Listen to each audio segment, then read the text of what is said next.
Intlaħaq ftehim bejn Malta u l-Ġappun biex żgħażagħ Maltin ta' bejn it-18 u 30 sena jkunu jistgħu jiksbu Working Holiday Visa b'xejn fejn ikunu jistgħu jagħmlu sa sena jesploraw dan il-pajjiż Asjatiku, bl-istess mod li żgħażagħ Ġappuniżi jkollhom l-istess esperjenza f'pajjiżna.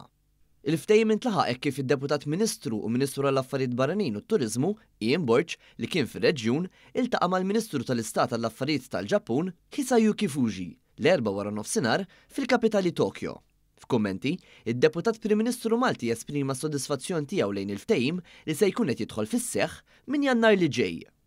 Aħbar importanti għaliex wara 9 snin ta' diskussjonijiet u negozjati sa fl-aħħar illum wasalna sabiex naqblu flimkien mal-Gvern Ġappuniż hawnhekk ġewwa Tokyo sabiex ikollna il-Working Holiday Visa Arrangement li ser jagħti l-opportunità illi ċ-ċittadini fuq iż-żewġ naħat ikunu jistgħu jiċċaqalqu b'mod ħieles, speċjalment jekk jixtiequ jaħdmu, jistudjaw u għaldaqstant din hija mod tangibbli kif jissaħħu relazzjonijiet mhux biss bejn gvern u gvern, mhux biss bejn in-negozji, imma fuq kollox bejn il-popli.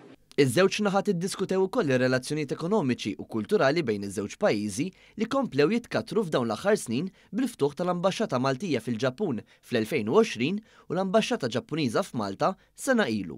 F'laqgħa separata, id-delegazzjoni Maltija mmexxija mid-Deputat Prim Ministru kellha wkoll diskussjonijiet mal-Kap tas-Segretarjat tal-Kabinett tal-Ġappun Yoshimasa Hayashi.